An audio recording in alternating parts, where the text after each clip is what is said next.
योगायोगाने इथं दोन पैलवान आलेले आहेत आणि एक वस्ताद आलेला आहे। चंद्रावर भाऊ आहेत जे दोनदा महाराष्ट्र केसरी झालेले आहेत, संतोष भाऊ वेताळ जे हिंद केसरी झालेले आहेत, आणि आदरणीय पवार साहेब जे पैलवानी आहेत, वस्तादी आहेत, आणि मगाशी जसं कराळे सरांनी सांगितलं एक डाव नेहमी नेहमी आपल्याकडे ठेवणारे वस्ताद म्हणजे आदरणीय पवार साहेब आहेत। खरं तर बरेच काही मुद्दे आहेत, पण ज्या शहरामध्ये आपण सगळेजण राहतो आणि आता या ठिकाणी आपण सर्वजण आहोत, मला असं कळालंय इथं खूप मोठ्या प्रमाणात दबाव तंत्र आहे। कदाचित फक्त या शहरातच आहे असं नाही, पण या शहराच्या अवतीभोवती तालुक्यामध्ये सुद्धा काही लोक राजकारणामध्ये आहेत, पण कदाचित ते फक्त नावापुरतेच राजकारणामध्ये आहेत। त्यांचं खरं काम म्हणजे लोकांना धमकावलं, त्यांच्या कार्यकर्त्यांच्या माध्यमातून लोकांना अडचणीत आणायचं, त्याच्याच बरोबर जमिनीवर ताबा लावायचा। आमच्याकडे मलिदा गँग म्हणून फेमस आहे, मला असं वाटतं या ठिकाणी ताबा गँग जास्त फेमस इथं होईल। मी पैलवानांचं नाव याच्यासाठी घेतलं की कितीही मोठा पैलवान पुढे असेल तरी त्याच्या विरोधात लढणारा जो पैलवान आहे तो कधी घाबरून पळत जात नाही। आम्ही बारामती लोकसभा मतदारसंघामध्ये काल परवा जे इलेक्शन झालं तिथं जर तुम्ही बघितला लढा हा धनशक्ती विरुद्ध जनशक्ती होता। अजितदादांनी जेव्हा निर्णय घेतला पलीकडे जाण्याचा तेव्हा अख्खी राजकीय यंत्रणा ते तिथे घेऊन गेले होते। पवार साहेबांकडे कोण राहिलं होतं तर सर्व निष्ठावंत कार्यकर्ते आणि स्वाभिमानी जनता ही पवार साहेबांबरोबर होते। भाजपचे अनेक नेते मुख्यमंत्र्यांपासून सगळेच गेल्या काही महिन्यांमध्ये जर तुम्ही बघितलं असेल तर त्यांच्या फोटोमध्ये आपल्या सर्वांना फक्त गुंडच दिसतात। आणि बारामती लोकसभा मतदारसंघामध्ये ज्या पद्धतीने पैशाचा पाऊस हा पलीकडच्या गटाकडनं पाडला जात होता, त्याच्याबरोबर अजून एक महत्त्वाची गोष्ट होती तर तिथे मोठ्या प्रमाणात गुंडांचा सुद्धा वापर हा आपल्या विचाराच्या विरोधात तिथे केला होता। पुणे जिल्ह्यामध्ये फक्त 35 अशा गुंडांना ज्यांच्यावर पोलिसांनी कारवाई केली होती, ज्यांना तडीपार केलं होतं, ते सर्व गुन्हे हे बाजूला ठेवून त्यांना जेलमधून बाहेर काढलं होतं। 35 गुंड, आणि ते कोणाचा प्रचार करत होते तर ते महायुतीचा प्रचार करत होते। अहो काही बूथवर ते गुंड गेले, तिथं गेल्यानंतर सामान्य कार्यकर्ते आपल्या बरोबर होते, मोटरसायकल आणि सायकलवर फिरणारे कार्यकर्ते पण स्वाभिमानी। हे गुंड तिथं यायचे 20-25 लोकांना घेऊन, आणि तिथं जे स्वाभिमानी 5-6 लोक आहेत ना ते इतके धीटपणाने तिथं उभे राहायचे। या 25 लोकांना त्या गुंडाला ज्याने किती मर्डर केले असले तरी त्या स्वाभिमानी लोकांना त्यांना हात लावता आला नाही। हे बारामतीची कालची परिस्थिती। मी तुम्हा सर्वांना विचारतो, इथं ज्या पद्धतीने गुंडागर्दी केली जाते, तुम्ही जर लंकेंचा प्रचार केला तर बघतोच, जर तुम्ही बूथवर बसला तर तुझ्या घराकडे बघतो, तुझे जे कुठले व्यवसाय असतील जमीन असतील त्याच्यावर ताबा मारतो। अशा पद्धतीने जर कुणी गुंडागर्दी करत असेल तर तुम्ही ती गुंडागर्दी ऐकणार का? ऐकणार का घाबरणार? अरे मराठी माणसं काय घाबरतात का हो? बर इथं कोण कोण उपस्थित आहे जे घाबरणार आहेत त्यांनी हात वर करा। मग लढणारे आहात ना तुम्ही? नक्की का? अहो आमच्यावर पण कारवाई झाल्या तर तुम्हाला माहितीत ना, आम्ही जर सत्तेत गेलो असतो तर कारवाई झाली असती का? पण आपण विचाराबरोबर राहिलो, साहेबांबरोबर राहिलो, लोकांबरोबर राहिलो. ज्या काय कारवाई करायचे तर तुम्ही करा, आम्ही या कारवाईला घाबरत नाही. कारण का आम्ही मराठी माणसं आहोत आणि मराठी माणसं ही दिल्ली समोर कधी झुकत नाही. हा संदेश त्या ठिकाणी आपल्या सर्वांना द्यायचा आहे. आणि अजून एक गोष्ट तुम्हा सर्वांना सांगतो, 4 जूनला जेव्हा तुम्ही टीव्ही बघत असाल तेव्हा तुम्हाला 3 गोष्टीसाठी गुलाल खेळायचा आहे. एक, शिक्षकाचा मुलगा म्हणजे निलेश लंके हे कमीत कमी 3 लाखाले खासदार झालेले आपल्या सर्वांना बघायला मिळतं.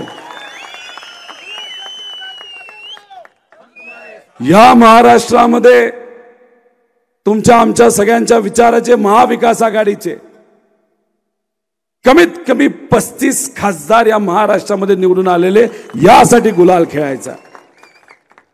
आणि त्याच्याच बरोबर भाजपचा सगळा गोंधळ होणार आहे. त्यांना आकडे काय जुळवता येणार नाहीत आणि भाजपला कुठेही 200च्या पुढं तिथं आकडा गाठता येणार नाही.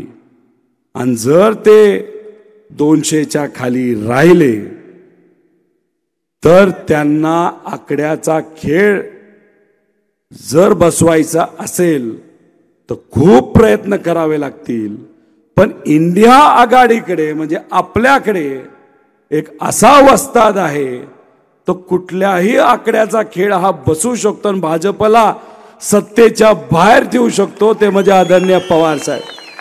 त्यामुळे 4 जूनला तुम्ही जेव्हा टीव्ही बघत असाल आणि भाजप जेव्हा 200च्या खाली तुम्हाला दिसेल, जे 100% ते 200च्या खाली दिसणार, तर या देशामध्ये कोणाची सत्ता येणार तर ती इंडिया आघाडीची आणि आपल्या सर्वांच्या विचाराची सत्ता ही आल्याशिवाय राहणार नाही.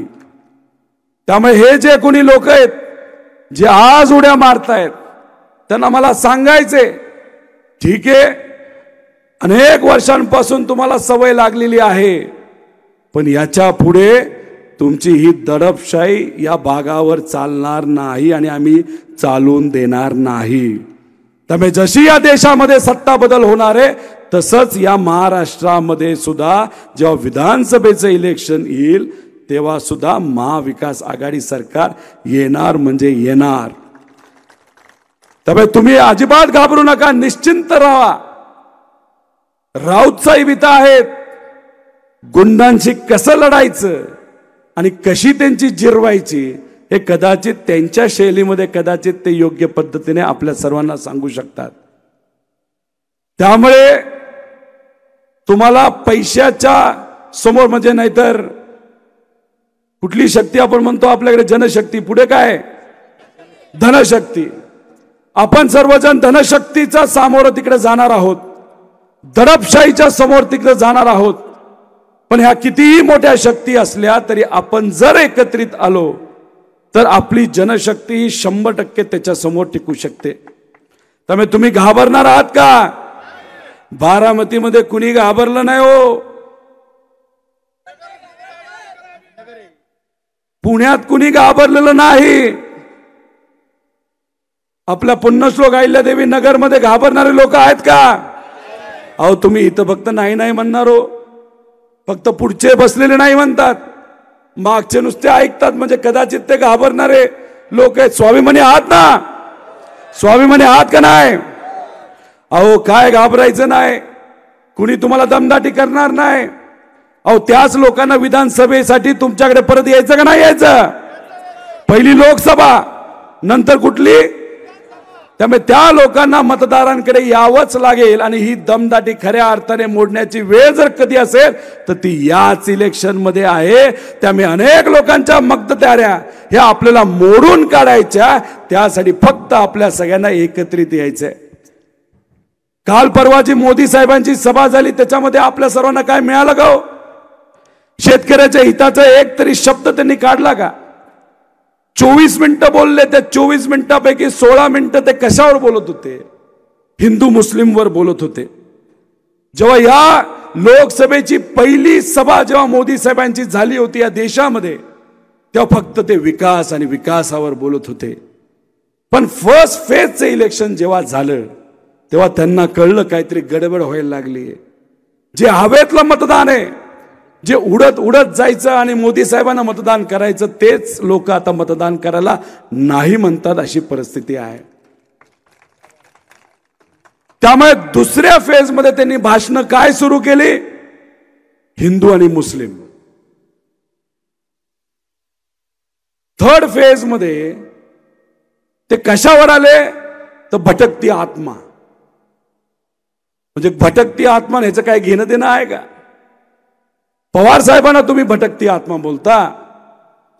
आज हे जे काय तुमचे भाषणामध्ये बदल होत आहेत ना, त्याच्यावर एकच गोष्ट या महाराष्ट्राला, या देशाला दिसतेय की मोदी साहेब असू द्या नाही तर शहा साहेब असू द्या, ते कोणाला घाबरले असतील या देशामध्ये तर ते एका मराठी माणसाला घाबरलेले आहेत. त्यांचं नाव शरदचंद्र पवार साहेब आहेत. उद्धव ठाकरे साहेबांना ते घाबरले, काँग्रेसच्या नेत्याला ते घाबरलेले आहेत. याच्या आधी कधी तुम्ही मोदी साहेबांना मराठी चॅनेलवर मुलाखत देताना बघितले का? पहिल्यांदा तसं झालंय. पहिल्यांदा एका मराठी चॅनलला ते मुलाखत देत होते आणि फक्त महाराष्ट्राचेच विषय त्यांनी घेतले, कारण का त्यांना माहिती आहे महाराष्ट्रातली जनता ही हुशार आहे, महाराष्ट्रातली जनता ही स्वाभिमानी आहे. आणि त्या पत्रकार परिषदेमध्ये ते काय बोलत होते? पवार साहेबांना स्वतःचं कुटुंब सांभाळता आलं नाही तर महाराष्ट्र कसं सांभाळणार? मोदी साहेब, तुमच्या कुटुंबाबद्दल अनेक लोकांना माहिती, कदाचित अख्ख्या भारताला तिथं माहिती, त्यामुळे त्या विषयाच्या बाबतीत मी बोलणार नाही. अहो, पवार साहेबांचं कुटुंब फक्त पवार आडनावाचं नाही हो. पवार साहेबांचं कुटुंब जर कुठं असेल आणि कुठलं असेल तर या महाराष्ट्रामध्ये राहणारे प्रत्येक स्वाभिमानी माणूस हे पवार साहेबांचं कुटुंब आहे आणि ही पवार साहेबांची ताकद आहे. त्यामुळे त्यांच्या भाषणामध्ये, मोदी साहेबांच्या भाषणामध्ये जे बदल होत आहेत, काल परवा कुठेतरी ते म्हणाले अंबानी आणि अडाणी हे काँग्रेसला मदत करतात. अहो, त्या सभेमध्ये आलेले लोक सुद्धा हसायला लागले, अशी परिस्थिती आहे. त्यामुळे शेवट मोदी साहेब काय म्हणतील काय माहित नाही.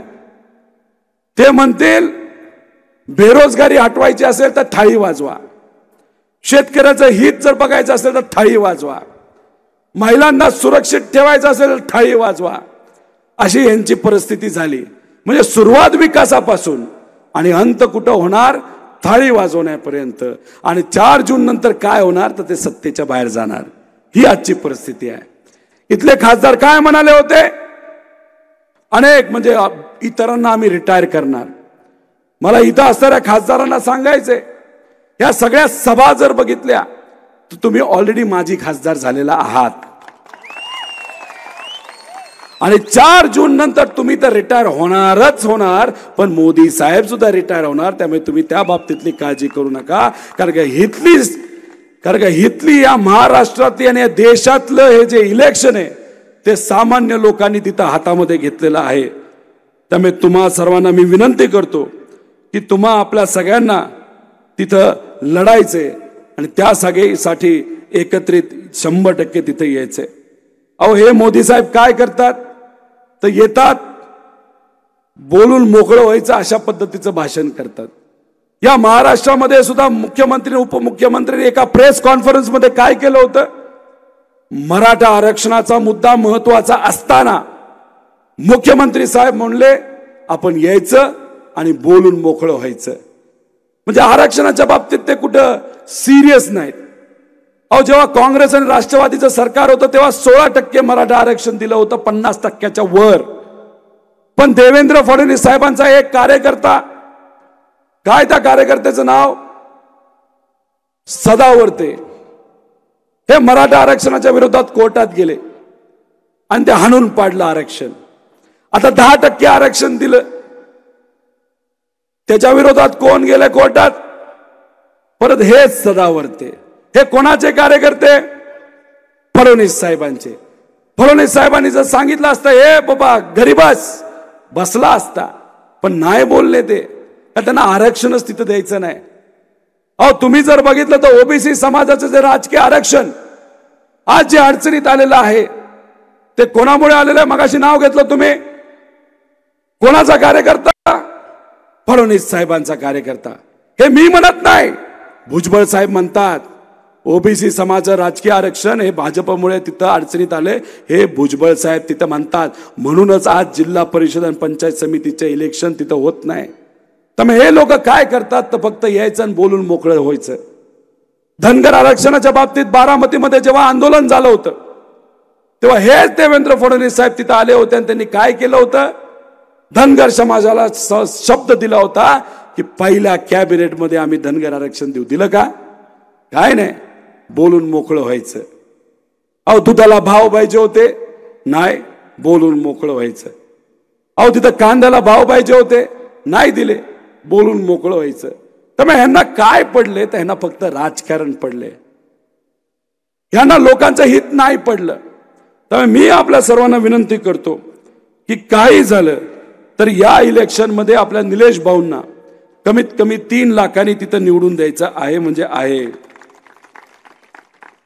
अहो कृषी मंत्री काही आता राजकीय प्रचारामध्ये दिसतात. काल बारामती लोकसभा मतदारसंघामध्ये मुळशी या तालुक्यामध्ये एका बूथवर जाऊन खुर्चीवर जाऊन बसले होते.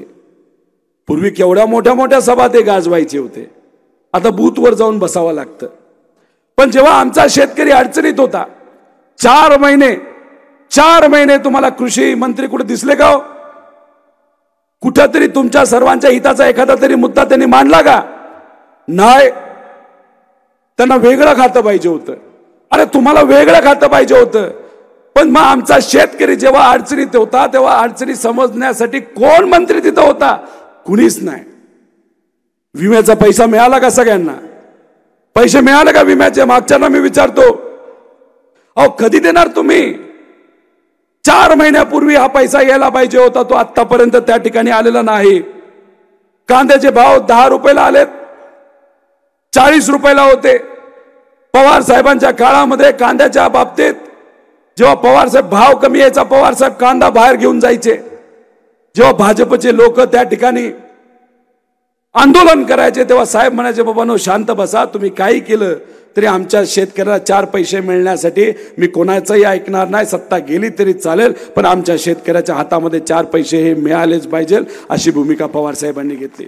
दुधाच्या बाबतीत तेच साहेबांनी केलं. जेव्हा दुधाचे भाव पडले तेव्हा पावडर केली आणि भारताच्या बाहेर काढून टाकली. आज काय दुधाच्या भावाची परिस्थिती? काय परिस्थिती आज? 24 रुपयाला भाव आलेला, परवडतं का?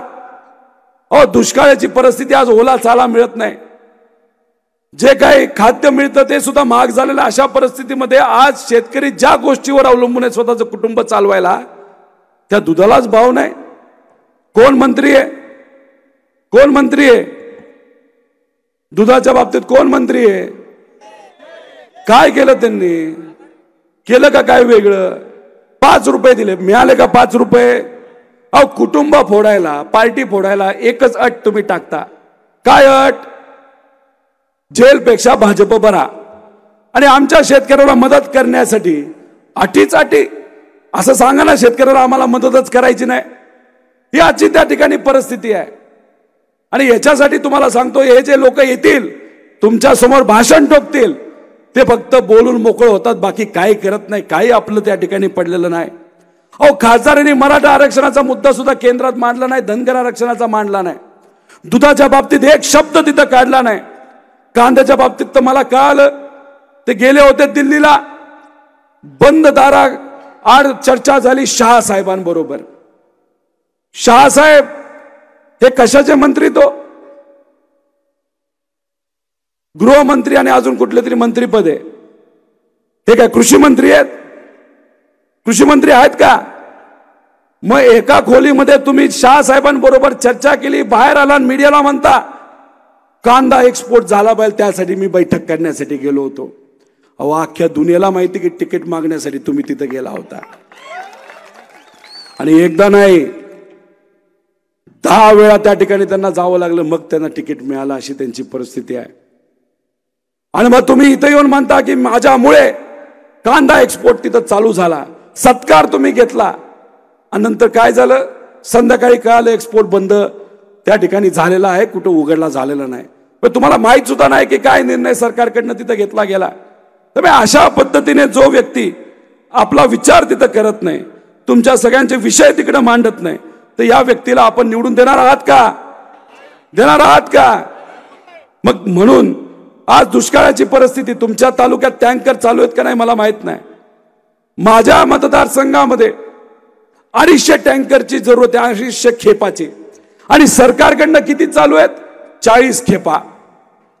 काही सेवाभावी संस्थेने आमच्या विचाराच्या तिथं पाणी सुरू केले म्हणून लोक तिथं शांत आहेत. अरे सरकार तुमचं आहे, सत्ता तुमची आहे, त्या सत्तेचा वापर कुठेतरी लोकांना पाणी देण्यासाठी तरी करा. चारा डेपो सुरू झाले का?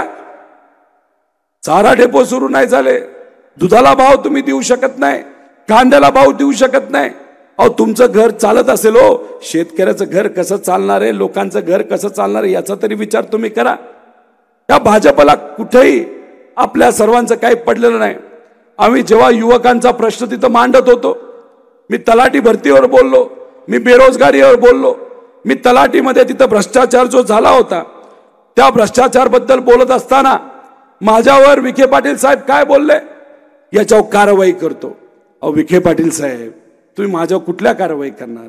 माझ्यावर ईडीची कारवाई झाली, माझ्यावर इन्कम टॅक्सची कारवाई झाली, माझ्याकडे ज्या ज्या कारवाई व्हायला पाहिजे होत्या त्या सगळ्या कारवाई झाल्या. पण मी कोणाला घाबरत नाही, कारण का मी मराठी माणूस आहे. तुम्हाला काय कारवाई करायची तिथं करा, आम्ही त्या ठिकाणी घाबरत नाही. म्हणून जाता जाता परत एकदा मी आपल्या सर्वांना विनंती करतो की आपल्या निलेश भाऊंना आपण कितीला निवडून द्यायचंय? मागच्यांना विचारतो कितीला द्यायचंय? आपण तुम्हाला कुणी ते दबाव तंत्र आणलं तर घाबरणार का? परत एकदा विचारतो, घाबरणार नाही ना? बर पुढून काय बर्फी लाडू बिडू दिला तर, आणि मोठा लाडू दिला तर नक्की ठरलं ना? मग चला, मग आता येत्या काळामध्ये या इलेक्शन मध्ये आपण कोणाला खासदार बनवणार? तर एका शिक्षकाच्या मुलाला खासदार बनवणार, आणि पवार साहेबांचा पाठिंबा ज्याच्या पाठीमागे असतो तो 100% यशस्वी होतो. त्यामुळे निलेश भाऊ हे खासदार होणार म्हणजे होणार, असं मी आपल्या सर्वांना आश्वासित करतो आणि थांबतो. जय हिंद, जय महाराष्ट्र. एबीपी माझा, उघडा डोळे बघा नीट.